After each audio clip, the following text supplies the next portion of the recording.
증시가 지표 호조에 힘입어 이틀간의 약세를 딛고 상승했습니다. 중국의 10월 제조업 지수가 4개월 연속 상승한 데 이어 미국 10월 제조업 지표 또한 예상치를 웃돌며 지수 상승을 이끌었습니다. 다우지수는 0.45% 오른 15,615의 장을 마쳤고 나스닥 지수와 S&P 500 지수도 각각 0.06%, 0.29% 상승하며 거래를 마쳤습니다. 유럽 증시는 경제 지표가 악화된 가운데 미국과 유로존에서의 기업 실적도 좋지 않은 모습을 보이며 대체로 하락한 모습을 보였습니다. 영국 증시는 0.05% 소폭 상승하며 거래를 마친 반면 독일 증시와 프랑스 증시는 각각 0.3%, 0.6% 하락하며 장을 마감했습니다. 미국의 지난달 제조업 경기가 2년 반 만에 최고치를 기록했습니다. 이를 미국 공급관리자협회는 미국의 10월 제조업 구매관리자 지수가 56.4를 기록했다고 발표했습니다. 이는 2011년 4월 이후 최고치로 전월치 56.2와 시장 전망치 55.0을 상회하는 것입니다. 또한 미국 연방정부의 부분 업무 정지에도 10월 미국의 제조업 지수가 경기 확장 위축을 가늠하는 50선을 5개월 연속 상회해 미국의 제조업 경기 회복세가 견고함을 시사했습니다. 지난 9월에 무려 27개월 만에 처음으로 감소세를 보였던 미국 자동차 판매가 한 달 만에 다시 반등했습니다. 특히 16일간에 걸친 정부 셧다운 충격을 딛고 이룬 실적이어서 더 고무적으로 받아들여지고 있습니다. 미국 포드 자동차, 크라이슬러, 독일 폭스바겐 등이 시장 기대에 못 미친 판매량을 기록했지만 부동의 1위 업체인 제너럴 모터스와 일본 자동차 브랜드, 한국의 현대 기아차 등이 실적 호조를 이끌었습니다. 특히 현대차는 미국 판매량이 전년 동기 대비 7% 증가하며 전문가 예상치 2.8%를 상회하는 실적을 보였습니다.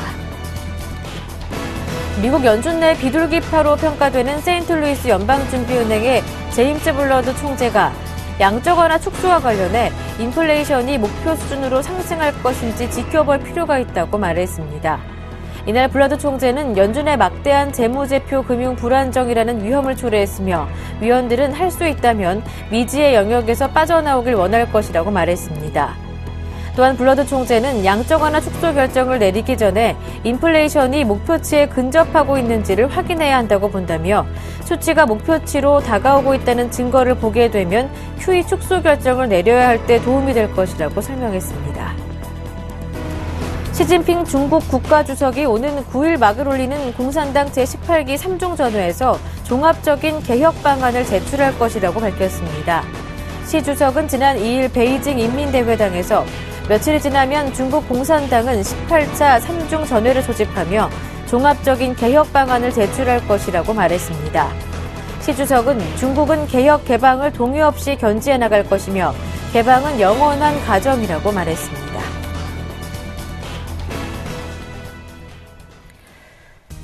네, 주말 즐겁게 보내셨나요? 굿모닝 대박예감 김보람입니다. 지난주 금요일장 뉴욕 증시는 상승으로 마무리됐습니다. 미국의 ISM 제조업 지수가 좋은 성적을 내놨고요. 중국의 제조업 지수도 좋은 양호한 성적을 공개했습니다. 다우지수와 S&P 500 지수는 주간 기준으로 4주 연속 상승 흐름을 지속하는 모습이었는데요. 다만 지난주에 미국에서는 FOMC 회의가 있었죠. 이를 기준으로 양적 완화 유지에 대한 기대감이 정작 연준에서 양적 완화 유지 방침을 내리자 축소 시기에 대한 불안감으로 바뀌면서 투자 심리는 다소 위축되는 모습을 보였습니다. 이번 주에는 무엇보다도 중국의 3중 전회가 9일 개막을 하는 만큼 이를 앞둔 관망 심리가 더 짙게 깔릴 것으로 보이는데요. 이에 따른 국내 증시 흐름 체크해 보겠습니다. 굿모닝 대박예감 지금 바로 출발합니다.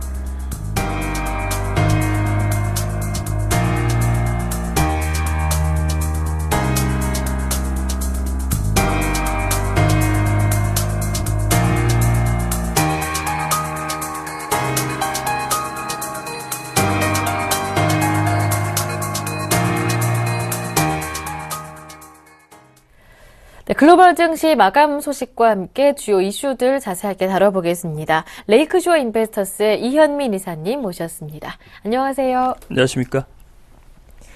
먼저 지난주 금요일에 마감됐었던 뉴욕 증시와 유럽 증시 마감 상황부터 짚어보겠습니다. 뉴욕 증시 상승으로 마무리가 됐었는데요. 무엇보다 주목해 볼 만했던 게 미국의 10월 제조업 지수였습니다. ISM 제조업 지수가 공개가 됐는데 10월이면 정부 셧다운 기간이었잖아요. 예상했던 것보다는 성적이 좋았습니다. 그렇습니다. 한 2주 전에 나왔던 전체 PMI 수치는 별로 좋지 않았는데요. 그 ISM 제조업 지수는 좋게 발표가 돼서 일부 이제 지표상의 그 편차가 좀 있는 것으로 볼 수가 있겠습니다.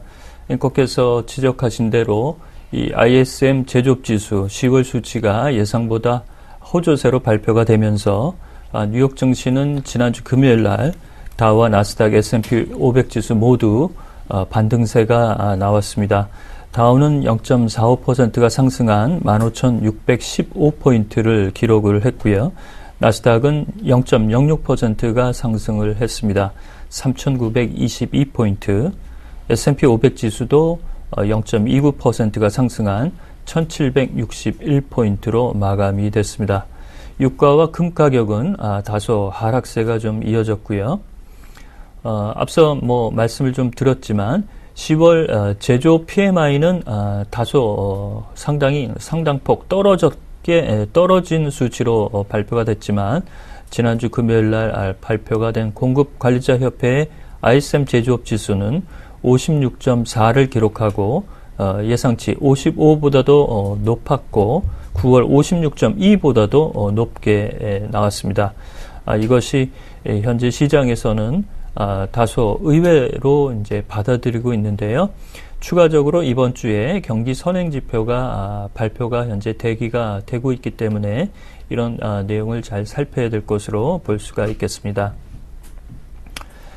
전반적으로 이제 한 달여 실적 시즌이 이제 거의 마무리가 되고 있고 이달 들어서 이제 중순까지면 이제 얼추 실적이 이제 마무리가 된다라고 볼 수가 있겠는데요. 특히 이제 제조업종을 좀 살펴보면 알코아나 엑슨모빌, 그 다음에 캐터필라 모두 매출이 크게 부진했고 이 여파로 인해서 원자재 그 주요 종목들인 BHP 빌리턴이나 리오틴토의 광산업 투자 이런 부분이 많이 감소한 것도 이들 주가에 하락 영향을 좀 미쳤습니다. 금융업종은 좀 명암이 엇갈렸는데요. 웰스파고는 모기지 업종에서 모기지 사업에서 그나마 좀 호조세를 이어갔지만 JP모건은 런던 파생 상품의 손실을 반영하면서 다소 손실이 좀 늘어난 이런 수치가 나왔고 뱅크 오브 아메리카 멜린치는 모기지 사업 부분의 인력을 3,000명 정도 감축한다는 소식 이런 부분은 웰스파고와 대척점이 있다라고 볼 수가 있겠습니다. 주택건설업종은 주택지수에 따라서 주가의 변동이 좀 심한 이런 부분이 DR 호튼 등 일부 종목에서 좀 나타났고요. 가장 이제 그나마 소식이 좋게 발표된 것은 IT 업종이라고 볼 수가 있겠습니다. 구글이 주가가 $1,000를 넘어서는 등 좋은 수치가 나왔고 페이스북은 모바일 광고의 광고 시장이 많이 증진됐다는 점 이런 점이 특징이라고 볼 수가 있겠습니다. 유럽은 혼조세로 마감이 됐습니다. 영국은 0.05% 상승을 했지만 독일과 프랑스 증시, 이탈리아 증시, 스페인 증시 모두 소폭의 하락세가 나왔고요. 특히 로열 뱅크 오브 스코틀랜드의 3, 4분기 실적 전망이 좀 부진하게 나오면서 이 주가가 7.5% 급락했고 르노도 4.6% 하락하는 등 명암이 좀 엇갈렸습니다. 특히 자동차 업종을 본다면 포드는 실적 호조세가 나왔고 독일의 다임러도 평작 수준을 유지를 했지만 프랑스의 르노 등 일부 자동차 업계들은 매출 부진에 여전히 시달리는 모습 이런 명암도 특징이라고 볼 수가 있겠습니다. 네, 이번 주에도 미국의 지표들을 통해서 3분기 GDP 예정이 돼 있고요. 10월 고용 지표도 예정이 돼 있죠. 미국 연방정부의 셧다운 여파 계속해서 확인해 보시는 것 중요하겠습니다. 글로벌 증시 마감 소식부터 정리를 해봤고요. 글로벌 주요 투자은행들이 리보 금리 조작에 이어서 이번에는 환율 조작까지 한 혐의가 발각이 돼서 내사에 있는 것으로 알려졌는데요. 어떤 내용인지 자세하게 들어보겠습니다. 그렇습니다. 지난해 이게 그 리보 조작 때문에 상당히 좀 떠들썩했었죠. 네. 이러면서 이제 그 같이 조사를 하면서 아시아 시장에서도 싱가포르 환율 시장에서 일부 환 조작이 있었다는 부수적인 이런 그 내용까지도 드러난 바가 있습니다. 지난 주말에 파이낸셜 타임스가 그 유럽 시장에서도 이 환율 조작이 일부 혐의가 포착이 돼서 현재 규제 당국으로부터 조사를 받고 있다라는 소식이 들려왔습니다. 영국의 주요 그 바클레이스를 뿐만 아니라 일부 은행들이 현재 대상으로 현재 거론이 되고 있고요. 여기에는 이제 스위스의 UBS, 유니언 뱅크 오브 스위스란드 하고요. 도이치방크도 현재 포함이 돼 있고, 미국에서는 시티와 JP 모건이 현재 들어가 있는 상태입니다. 따라서 이 조사가 어떤 형식으로 나오느냐에 따라서 아시아 시장에도 영향이 좀 미칠 것으로 볼 수가 있겠는데요. 현재 환율의 조작 대상은 로이터가 고지하는 로이터 글로벌 마켓 환율이 그 대상으로 현재 혐의가 나오고 있는 상태입니다. 이 로이터 환율은 94년부터 집계가 됐었는데요.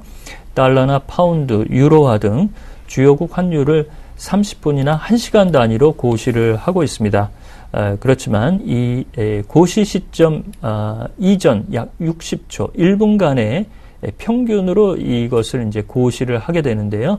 이 60초 동안에 주요 투자은행들이 매매를 자기가 원하는 방향으로 집중을 함으로써 환율을 조작했다는 혐의를 현재 받고 있다고 보겠습니다. 네, 이렇게 환율 조작 혐의까지, 리보 금리 조작에 이어서 환율 조작 혐의까지 발각이 되자 금융당국에서 다른 시장에까지 조사 내용 범위를 확대하고 있다고 하던데 이 부분도 한번 점검을 해보겠습니다. 그렇습니다. 리보 금리 파분이 나왔을 때도 네. 그 환 시장이나 상품 시장에 대해서도 좀 들여다봤었죠. 예. 그렇지만 큰 혐의가 발각이 되지는 않았고 환 시장에서는 싱가포르 환율 시장에 일부 트레이더들이 매매를 좀 조작했다는 혐의가 발각이 됐습니다. 그리고 나서 크게 이것이 이제 문제가 불거지지 않았었는데요. 다시 유럽의 주요 투자은행들이 이 혐의가 포착이 됐기 때문에 상품 시장이라든지 이런 쪽에 내사가 아마도 들어갈 것으로 현재 보이고 있습니다. 이렇게 되면 원자재 곡물 가격이라든지 유가 이런 그 구리 가격, 원자재 가격들이 총망라가 된다라고 볼 수가 있겠는데요. 현재 골드만삭스나 HSBC, 홍콩 지점을 대상으로 자체 기업들이, 은행들이 자체 조사를 현재 벌이고 있는 상태입니다. 이런 부분은 규제 당국이 칼날을 들이밀기 전에 자체적으로 이를 좀 살펴보겠다라는 의지가 좀 강하다라고 볼 수가 있겠는데요. 그렇지만 이것이 이제 불법 행위가 드러난 것을 감추기 위한 이런 그 사전조사 성격이 아니냐라는 비판도 나오고 있는 상태입니다. 이런 규제 방안은 미국의 클린턴 행정부 시절 규제의 골자들 이런 부분을 많이 풀어주면서 현재 주요 규제 당국이 법적인 제도 장치 마련은 그 속도를 현재 못 내고 있는 상태인데요. 그나마 연준이 스트레스 테스트 이런 부분으로 견제를 하고 있지만 미국도 바젤3 협약이라든지 이런 기준 마련에 속도를 좀 내야 될 것으로 볼 수가 있겠고 특히 단골 메뉴로 현재 들어가고 있는 JP 모간의 입장으로서는 상당히 도덕성에 치명타가 될 공산이 크다라고 볼 수가 있겠습니다.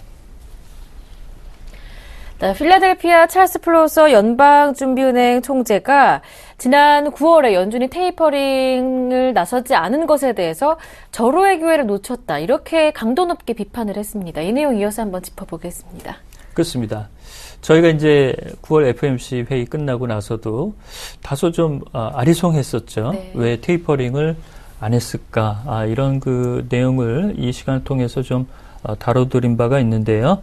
시간이 좀 지나니까 일부 이제 강경파 위원들의 목소리가 터져 나오기 시작했습니다. 내년도에 의결권을 현재 가져갈 것으로 예정이 돼 있는 찰스 플로서 필라델피아 연방은행 총재가 9월에 양적 완화 축소, 테이퍼링 시기를 놓친 것은 매우 나쁜 선례를 남겼다라고 얘기를 했고요. 정책이 성공할 수 있는 여부는 이 출구 전략을 스무딩하게 아주 시장에 충격을 주지 않고 이를 잘 끌고 가는 것이 결국에는 본 게임이 될 것이다라는 점에서 9월에 테이퍼링 시점을 놓친 것은 두고두고 후회할 수 있는 부분이 될 것이다라고 아주 비난의 칼날을 좀 높였는데요. 찰스 플러스 총재는 현재 재무제표, 연준의 재무제표가 너무 크게 늘어나는 거에 대해서도 조심스러운 입장을 보였습니다.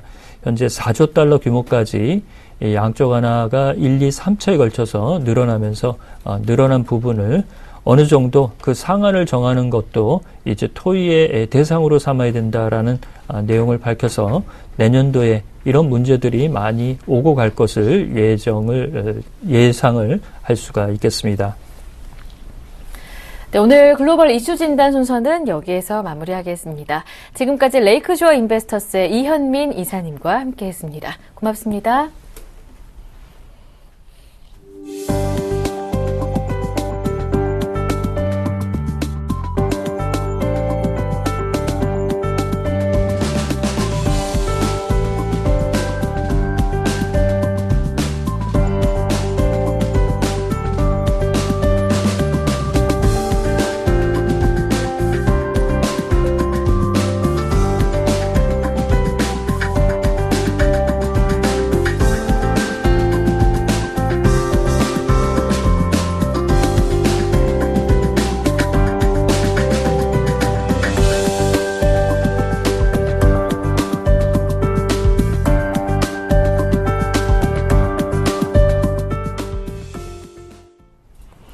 네, 이어서 오늘장 전략 시간 함께하겠습니다. 매주 월요일은 주간 지표 일정들 모두 살펴보고요. 그에 따른 국내 증시 영향까지 흐름 체크해보고 있는데요. 뉴스탁의 유창희 대표님 모시고 함께 이야기 나누겠습니다. 안녕하세요. 안녕하십니까. 네, 먼저 지난주 국내 증시 흐름부터 정리를 해보겠습니다. 한 3주 연속인가요? 계속해서 박스권 흐름이 이어지고 있는 상황입니다. 지난주도 마찬가지였습니다. 주간 기준으로 봤을 땐 0.23% 정도 소폭 오르는 모습이었는데요. 네. 어떻게 보셨나요? 거의 어떻게 보면 이제 3주뿐이 아니라 이제 한 달 넘게 그렇죠. 그러니까 2,000포인트, 한 2, 30포인트 중심으로 네. 해가지고 박스권이 진행이 되고 있죠. 일단 이제 지수 자체가 고점에 대한 부담감, 뭐 이 자리가 어제 하루뿐이 아니라 최근 한 2년의 이상 2,000포인트 이상에서 한 30포인트는 항상 고점에 대한 인식이 좀 있다 보니까 그러한 부분에 대한 좀 부담감이 여전히 진행이 되고 있다 생각을 하고 있고요. 당분간은 좀 좁은 박스권 장세가 좀 더 진행이 될 수 있다. 생각을 좀 하고 있고, 일단은, 그러한 와중에서 경기 민감주들이 지난주에 좀, 조정세가 발생을 했고, 추가 조정에 대한 우려감이 조금 발생을 하면서 한 주가 마감됐다는 부분들은 좀 우리가 체크해야 된다 생각을 좀 하고 있고요. 다만 이제 지난주에 보시면 전기전자 업종군들이, 상대적인 강세를 띠면서 지수를 좀 방어하는 역할을 했는데, 만약에 전기전자 업종으로 조금 수급이 몰린다라면은 시장 자체가 분위기는 그러니까 지수 자체는 박스권이지만 분위기 자체, 투자 심리 자체는 조금 좋아질 수도 있지 않을까라는 것을 엿볼 수 있었던 한 주가 아닌가 생각을 좀 하고 있습니다. 네. 네, 아직까지는 거래소 쪽에서 박스권 상단에 대한 고점 부담이 진행되고 있는 상황이다. 다시 한번 짚어볼 수가 있었고요. 이어서 이번 한 주간 예정되어 있는 경제 일정들 모두 살펴보겠습니다. 네, 이번 주 마찬가지로 10월 미국의 연방정부의 셧다운이 어떤 영향을 미쳤는지 경제지표를 통해서 미국의 경제지표 통해서 확인을 해볼 수가 있을 것 같고요. 9일에 또 중국의 삼중전회가 예정이 되어 있는 만큼 해묵은 미국 이슈보다는 중국 쪽으로 조금 더 관심이 쏠릴 것으로 보입니다. 어떤 일정들 예정돼 있는지 자세하게 확인해 볼게요. 네, 일단은 이번 주는 지난주만큼 경제지표가 많이 발표하지 않지만 이번 주도 네. 굵직한 경제지표 발표를 좀 앞두고 있는데 일단 오늘 같은 경우는 미국 9월 공장주문 증가율이 좀 발표를 앞두고 있고요. 내일은 미국의 10월 ISM 제조업 지수 그리고 테슬라 모터스 실적 발표를 앞두고 있고요. 그 11월 6일 수요일에는 미국 주간 NBA 모기지 시청자 수, 그리고 미국 9월 경기 선행지수 상승률을 발표를 앞두고 있고, 기업은 퀄컴이 실적 발표를 앞두고 있고요. 11월 7일 목요일에는 미국 주간 신규 실업상 청구 건수, 미국 3분기 GDP 증가율, 미국 3분기 개인 소비 증가율, 그리고 미국 9월 소비자 신용 관련된 지표가 발표를 앞두고 있고, 이날 또 미국의 트위터가 상장을 앞두고 있고, 그 다음에 그룹폰 실적하고 월트 디즈니 실적 발표를 앞두고 있다는 거 체크하셨으면 좋겠고요. 11월 8일에는 미국 10월 실업률, 그리고 미국 10월 비농업 고용자 변동수하고 미국의 9월 개인 소비 소득 개인 소득 증가율, 그리고 미국 11월 미시건대 소비자 심리지수 발표를 앞두고 있습니다. 네. 한 주간의 일정들 모두 확인해봤습니다. 이 가운데 중요한 지표 어떤 것들이 있는지 중점적으로 봐야 할 사항들 정리를 해볼게요. 네, 일단은 오늘 같은 경우는 미국 9월 공장 주문 증가를 좀 보셨으면 좋겠고, 네. 내일 같은 경우는 미국의 10월 ISM 제조업 지수하고 테슬라 모터스의 실적을 좀 봐야 된다 생각을 좀 하고 있고요. 그 다음에 이제 수요일 같은 경우는 미국 9월 경기 선행지수 상승률을 좀 관심 있게 보시고, 퀄컴의 실적도 관심 있게 좀 연동해서 보셨으면 좋겠고요. 금요일이 조금, 목요일하고 금요일에 이제 경제지표가 좀 중요한 게 많이 발표를 하고 있는데, 목요일 같은 경우 이제 주간 신규 실업수당 청구 건수, 그리고 미국 3분기 GDP 증가율이, 좋게 나오는지 아니면은 셧다운의 여파로 인해서 좀 하회가 되는지 여부를 좀 지켜봐야 되지 않을까 생각을 좀 하고 있고요.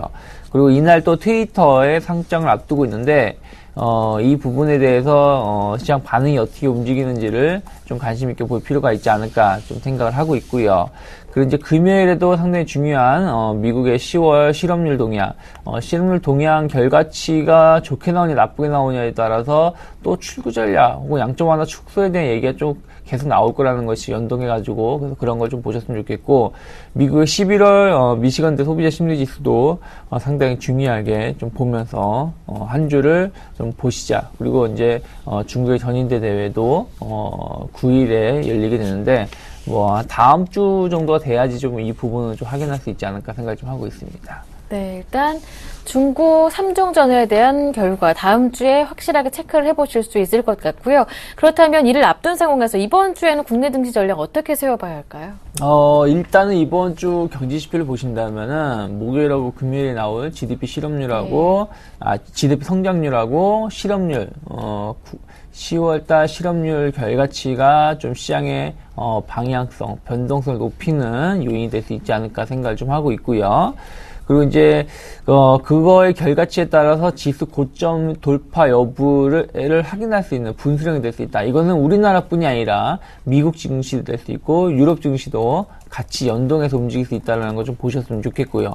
그리고 이제 트위터 상장 결과를 좀 보셔야 될 것 같은데, 페이스북이 처음에 상장했을 때 주가가 상당히 급락을 했었습니다. 근데 트위터가 최근에 보신다라면은 페이스북이 좀 실적이 좋아지면서 좀 기대 심리가, 반대로, 이전과 반대로 작용하고 있는데, 트위터가 상장이 되면서 그런 분위기를 이어갈 수 있는지, 아니면, 트위터 상장으로 인해가지고 차익 매물 쏟아지면서 좀 반대로 흘러갈 수 있는지 여부를 좀 체크를 하면서 봐야 되지 않을까 생각을 좀 하고 있고요. 수급적으로 보신다라면은 외국인 매수 유입 강도가 상당히 중요하다. 지난주에 보면은 일시적으로 하루 정도 매도가 나왔던 걸 가지고 수급이 변했네 어쨌네 얘기할 필요는 없다 생각을 하고 있습니다. 다만 어쨌든 외국인 매수세가 조금씩은 좀 감소가 되고 있다는 부분들은 우리가 좀 체크를 해야 된다는 부분들. 그래서 외국인 매수세가 좀 꾸준히 유입이 될 수 있는지 여부를 좀 보시면서 선물 시장을 중심으로 조금 외국인 매수 강도 좀 체크를 하셔야 된다. 왜 그러냐면은 다음 주에 옵션 만기가 있기 때문에 이번 주서부터 약간의 외국인 선물의 움직임이 좀 포지션이 조금씩 변화가 될 수 있기 때문에 그런 걸 좀 상기를 하시면서 좀 바라보셨으면 좋겠고요. 차트적으로 보신다라면은 코스피 같은 경우 2050포인트 돌파 여부, 또 코스닥 같은 경우는 한 이번 주 같은 경우 540포인트에 대한 돌파 여부를 좀 확인하자. 그러니까 코스닥이 상당히 지난주에 좀 좋아지고 있다고 말씀드렸고 그런 모습은 지금도 저는 연장선에 있다고 보고 있습니다. 그렇기 때문에 코스닥을 좀 관심 있게 보시면서 540포인트를 돌파할 수 있는지 여부를 좀 보시면서 이번 주도 지난주와 마찬가지로 중소형주가 상대적으로 강세 여부를 띌 수 있다. 왜 그러냐면은 앞에서도 말씀드렸지만 전기전자 업종군들이 지난주에 상대적 강세를 띄었다고 말씀드렸는데 그게 전기전자 업종군이 대형주도 좀 좋은 모습을 띄었지만 그와 관련된 중소형 업종군들 상당히 좋은 모습을 띄면서 한 주를 마감했기 때문에 그런 걸 좀 관심 있게 보면서 한 주를 대응하시면 좋겠고요. 경기 민감주들이 이번 주에 저점 반등에 성공할 수 있는지, 지난주에 실패를 했는데 이번 주에는 성공할 수 있는지 여부를 좀 관심 있게 보시고요. 그리고 앞에서 말씀드렸던 것처럼 전기전자 업종군 중에서 부품주를 좀 위주로 해서 한 주를 좀 대응하신다라면은 좋은 결과 볼 수 있지 않을까 생각하고 있습니다. 네, 이렇게 이번 주 한 주간 국내 증시 전략까지 확인을 해봤습니다. 정정 내용 있어서 말씀해 드립니다. 11월 5일 화요일에는 미국의 ISM 10월 비제조업 지수가 공개가 되고요. 제조업 지수는 지난주에 이미 공개가 됐었죠. 56.4로 예상치를 상회하는 성적을 냈었고요. 이번 주 화요일 저녁에 공개되는 건 미국의 10월 ISM 비제조업 지수라는 점 다시 한번 정정해 드리겠습니다. 지금까지 유스탁의 유창희 대표님과 함께했습니다. 고맙습니다. 네.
네, 반갑습니다. 이상로의 증시 미스터리입니다.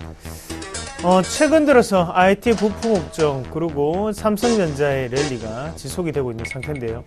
거기에 대해서 글로벌적인 경기 면으로도 봤을 때도 경기 민감주는 언제 제일 활약할 것? 바로 4분기죠. 하지만 우리가 스마트폰의 절대 강자 그리고 필수 부품으로 불려왔던 FPCB 혹시 기억하십니까? 시총 1조를 넘나들던 그 인터플렉스가 어느덧 쇠퇴기에 접어드는 건 아닌가라는 생각이 좀 들었습니다. 왜 이렇게 주가는 하락하고 있는지 그리고 앞으로의 전망은 어떻게 될는지 한번 체크를 해보는 시간을 좀 가지겠습니다. 인터플렉스 말 그대로 애플 그리고 삼성전자의 매출 구조를 가지고 있고 거기에 대해서 FPCB 중에서 가장 캐파 자체가 큰 회사 그리고 상당히 매출을 많이 내면서 3,000원에서부터 6만원 넘는 그런 순간까지도 같이 기억을 했던 그런 순간이 있었고요. 지금 시총은 상당히 많이 떨어졌습니다. 그래서 1조를 넘나들던 그런 인터플렉스 자체는 지금 5,078억까지 내려온 상태라고 말씀을 좀 드릴 수가 있겠네요. 왜 이렇게 많이 하락을 했을까요? 여전히 여러 가지 문제점이 많은데 거기에 대해서 우리가 한 개 한 개씩 좀 더 꼬집어보는 시간을 좀 가지도록 하겠습니다. 한번 같이 보시면 일단은 삼성전자와 애플의 주요 거래선별 매출액 추익 결과를 우리가 한번 먼저 보실 필요가 있을 것 같은데요. 일단은 삼성전자에 대한 비중이 더욱더 많이 늘어났던 부분을 우리가 보실 수가 있겠고요. 그만큼 애플의 실적이 부진하면서 인터플렉스는 어느 정도는 한 군데의 매출처 자체가 상당 부분 하락하는 모습이 나타났고 거기에 대해서 글로벌 점유율 자체가 애플이 떨어질 때마다 가장 신음을 할 수 있었던 것은 바로 인터플렉스였다는 거죠.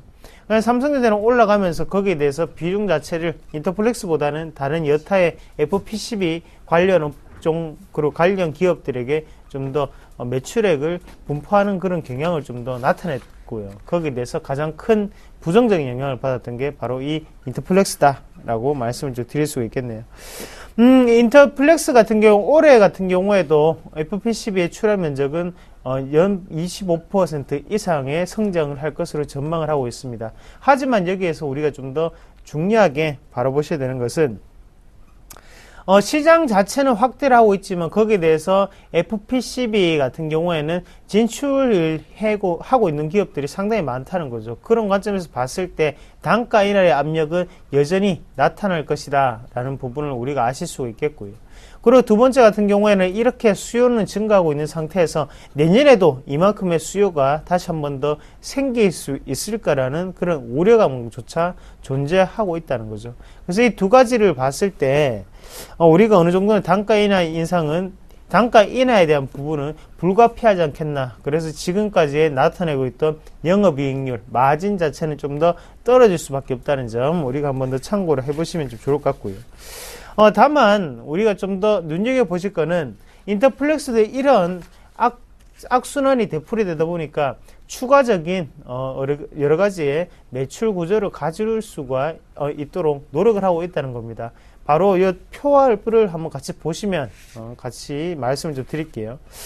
지금까지 FPCB에 대해서 어느 정도 몰려있는 그런 상태였다면 지금부터는 터치 패널 관련으로 조금씩 사업을 시작을 하고 있다는 거죠. 그래서 일반적인 터치 패널이 아니라 플렉서블 디스플레이에 들어갈 수 있는 그런 터치 패널을 만들고 있습니다.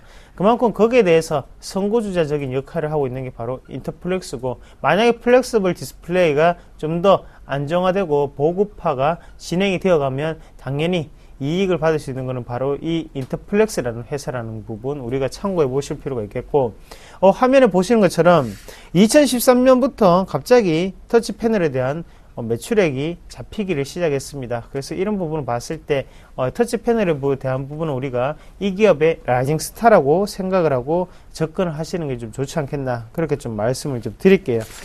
주가 같이 보면서 현재 주가가 과매도 구간인지 아니면 고평가 구간인지 저평가 구간인지 한번 알아보도록 하겠습니다. 한번 차트 한번 같이 보겠습니다. 인터플렉스 같은 경우에 계속적으로 하락하고 있는 모습을 보실 수가 있을 거예요. 그래서 75,300원까지 갔던 주가는 지금 31,000원까지 내려온 상태고요. 현재 EPS 기준 PR을 한번 따져본다면 현재 25배로 상당히 고평가되어 있는 구간입니다.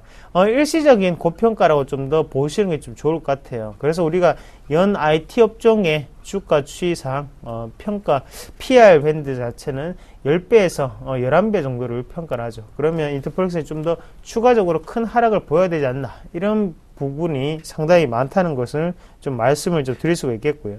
다만 차트적으로 한번 해석을 해본다면 지금 이 자리죠. 그래서 현재 인터플렉스가 떨어진다고 하더라도 여기에서부터는 시세의 파동 자체가 바뀌는 흐름이 나타났습니다. 그래서 이것을 모두 다 우리가 오버히팅으로 나타내기에는 조금 힘든 과정이라고 좀 보시면 좋겠고요. 대신 파동에 의해서 올라갔던 부분이기 때문에 다시 한 번 더 이 추세가 꺾이지 않는 한 반등이 크게 나타나지 않을까 하는 게 저의 생각입니다. 그래서 너무 급하게 쫓아가지 마시고요.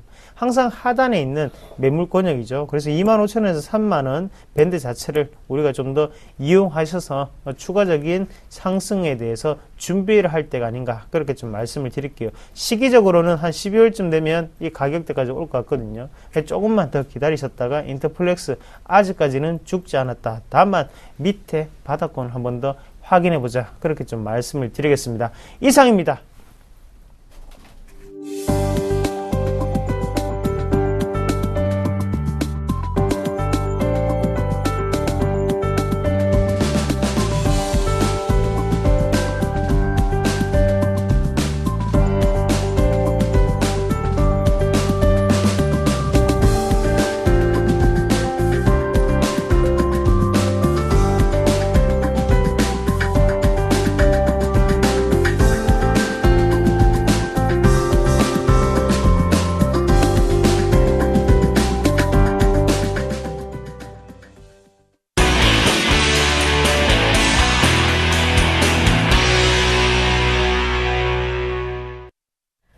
글로벌 이슈의 숨은 의미들을 찾아보는 시간입니다. 김동섭의 일당백 시작하는데요. IM투자증권 김동섭 이사님 모셨습니다. 안녕하세요. 네, 안녕하세요.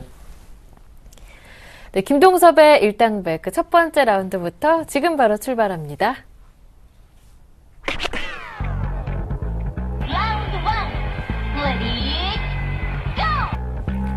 미국과 일본의 강력한 QE 체계 중심에 서 있는 두 인물, 자넷 옐런과 하마다 코이치 전 예일대 교수 뒤에는 모두 제임스 토빈이라는 동일 인물이 있었습니다.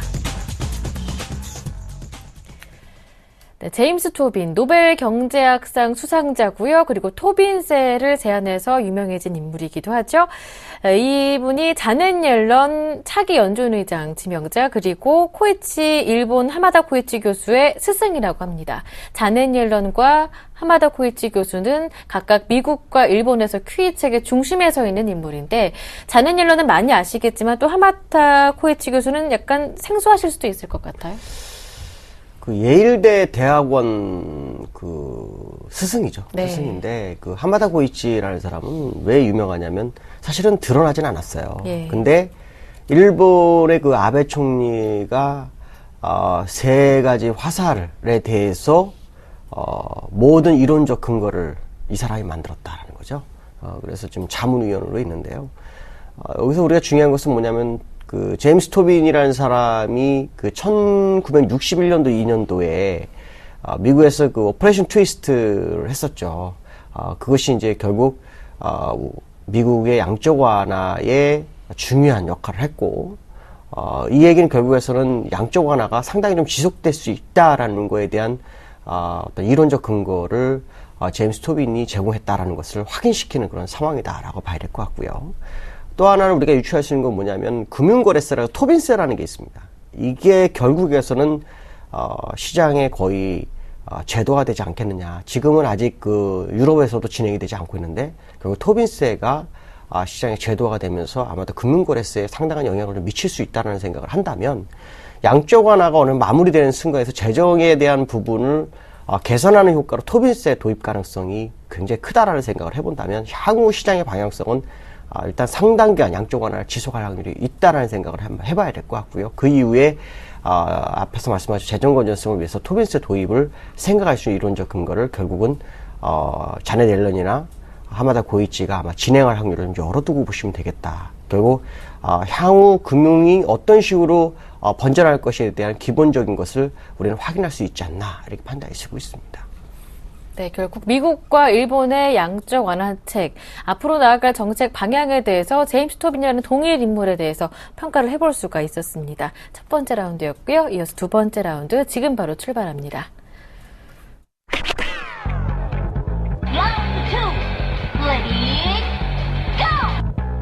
양적 완화 규모 동결의 찬성표를 던져온 제임스 블러드 세인트루이스 연은 총재가 양적 완화 축소와 기준금리 인상이 별개의 사안이 아니라는 시장의 생각을 연준도 결국 인정해야 할 것이라고 주장했습니다. 이렇게 이해해 볼 수가 있을 것 같습니다. 양적 완화 축소도 기준금리 인상과 동일한 효과를 낼 수 있을 것이기 때문에 결국 양적 완화 규모 축소 신중해야 한다라는 입장인 거죠.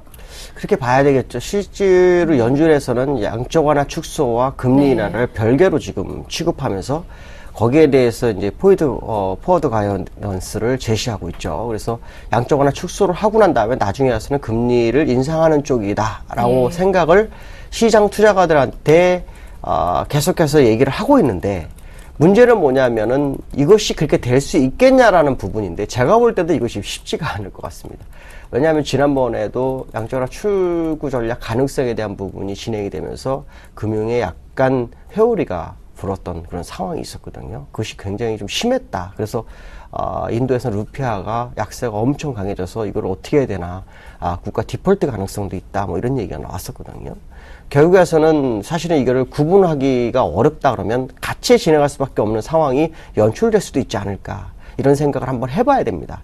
그 얘기는 무슨 말이냐면, 어느 정도의 경제지표, 이 사람 제임스 블러드가 얘기한 것처럼 고용이 개선되는 확신을 갖는다, 이것처럼 시장의 지표가 예상하는 거, 인플레이션이라든 고용이 완벽하게 진행되는 모습이 나온다면 그때는 양적완화 축소 하나만 하질 않을 확률이 굉장히 높다. 병행해서 진행할 수 있는 소지를 열어두고 보시는 게 좋겠다. 그리고 과거에도 금리를 한번 인상할 때 어마어마하게 빠른 속도로 금리 인상해서 시장이 충격을 받은 적이 있었습니다. 그러니까 그러한 모습이 실제로 나올 수 있다라는 생각을 한번 해봐야 될 것 같고, 이 사람은 결국에는 그걸 구분에 대한 얘기를 어떻게 할 것이냐, 확신을 줄 수 있는 부분을 찾아야 한다는 생각도 일부 있겠지만 제가 볼 때는 찾기 힘들 것이다 라는 생각을 해야 될 것 같습니다. 그래서 오히려 양적완화 축소를 먼저 하기 전에 정확한 시장의 모습이 드러나는 그런 상황이 나와야 되는 것은 아마 저도 그 사람의 의견을 동의를 하고 있고, 실제로 아마도 이 부분을 꼭 생각하지 않는다면 결국에선 출구 전략을 하는 과정 속에서 금리의 인상 가능성까지 제기되는 어떤 금융 흐름이 아주 강하게 올 수 있다는 것은 생각해 봐야 되지 않나 이렇게 판단하고 있습니다. 네. 지금까지 연준의 입장은 이랬습니다. 양적 완화 축소를 먼저 하고 금리 인상은 한 2015년 정도 먼 미래라고 별개로 다뤄왔었는데요. 하지만 김동섭 이사님도 동의를 하십니다. 고용이 완전하게 회복된다면 테이퍼링과 기준금리 인상이 한꺼번에 나올 수도 있겠다라는 말씀이었죠. 두 번째 라운드 여기에서 마무리하고요. 마지막 세 번째 라운드 출발합니다.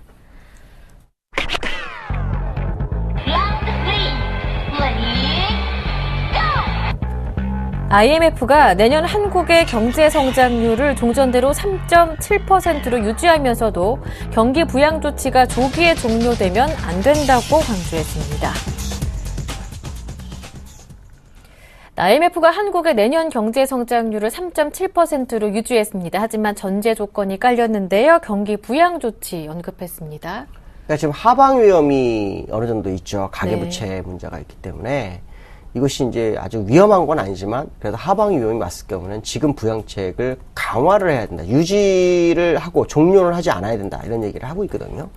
제가 볼 때도 사실 우리나라에서 그 재정정책을 얼마 전에 일부 진행을 했지만 20조 원 정도를 단계라서 진행을 하고 있지만 이것이 시장에는 사실 부족한 상황이다라고 보여주고 있고요.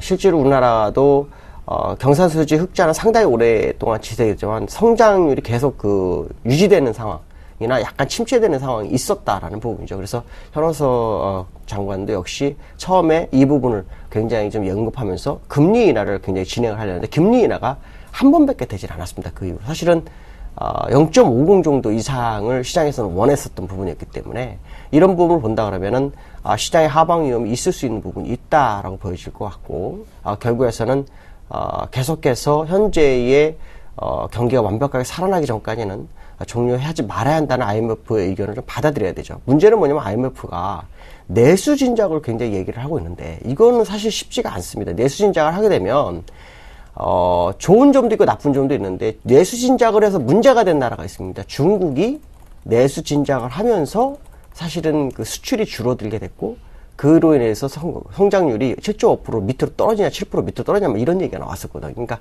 내수를 요구하는 것은 아마도 미국에서 무역 수지가 계속 적자가 나고 있기 때문에 내수를 통해서 수입을 유도하는 그런 상황. 그럼 수입을 유도하면 결국은 원화가 절상될 수밖에 없는 상황. 결국 그 IMF도 미국과 한 통속이다라고 봐야 되겠죠. 그러나 어쨌든 중요한 것은 뭐냐면 앞에서 말한 것처럼 하방 위험에 대해서 경기 부양을 종료하는 것은 안 된다라는 것은 확실한 것 같고 다만 내수 진짜보다 수출을 주도형으로 계속 가야 한다라고 말씀드릴 수 있고 그다음 원화는 사실 지금 외국인들이 자본이 우리나라에 계속 들어온다면 결국에는 원화는 절상을 될 수밖에 없다는 거죠. 그러니까 이 부분은 시장에서 인정하고 수출 기업들이 이 부분을 어떻게 조절하면서 향후 대응을 할 것이냐는 어떤 경제 플랜을 짜야 된다라고 보는 부분이죠.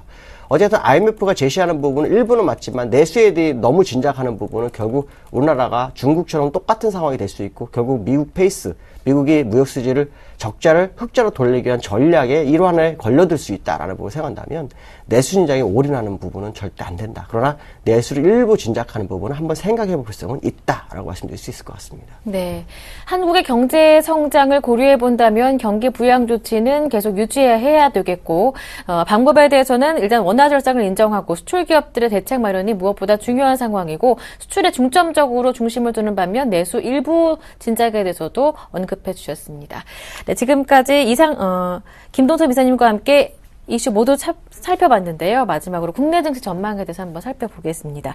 8월부터 한 10월까지 빠르게 올라왔습니다. 11월은 통상적으로 본다면 증시가 많이 올랐었던 한 달이기도 한데요. 하지만 그 앞에 이미 많이 올랐기 때문에 또 10월 한 달간 박스권에 좀 갇혀있는 모습을 보였기 때문에 우려가 되는 11월이기도 합니다. 앞으로 증시를 어떻게 보시는지 마지막으로 간략하게 한번 여쭤볼게요.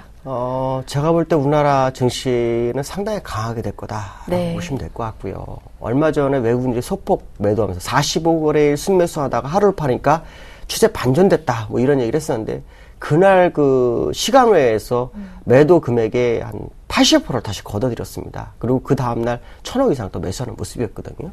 결국 지수를 낮춰서 물량을 걷어가는 전략을 구사하고 있다라고 봐야 될 것 같습니다. 결국 지금 시장에 있는 펀드 물량을 외국인들이 다 흡수하는 과정을 이런 식으로 진행하는 모습이다. 결국 조정이 아닌 에너지를 축적하는 과정이고 매물을 흡수하는 과정으로 봐야 된다라고 봐야 될 것 같고요. 결국 시장은 외국인 의도에 따라서 유동성에 의해서 상당히 올라갈 수 있는 부분을 봐야 될 것 같고요. 또 시장에서 미 재무부라든가 IMF에서 원화 절상에 대해 얘기를 하고 있는데 과거 4월 달에도 원화 절상에 대해 미 재무부 얘기가 나온 후 절상이 되고 시작을 했습니다. 그렇다면 이번에도 역시 절상 가능성을 열어둔다면 결국 외국인들의 수급은 상당히 지속될 수 있다라고 봐야 되고 그들이 매물 저항대를 뚫어주는 역할을 할 것이다 라는 생각을 하면서 시장 접근하시는 것이 맞지 않을까 이렇게 판단하고 있습니다. 네. 네, 앞으로의 11월도 외국인들의 수급이 계속해서 유입되면서 국내 증시 위쪽으로 방향을 잡아갈 수 있을 것이다. 걱정할 필요 없다. 김동섭 이사님의 진단이었습니다. 지금까지 김동섭의 일당백 IM투자증권 김동섭 이사님과 함께했습니다. 고맙습니다. 네, 감사합니다.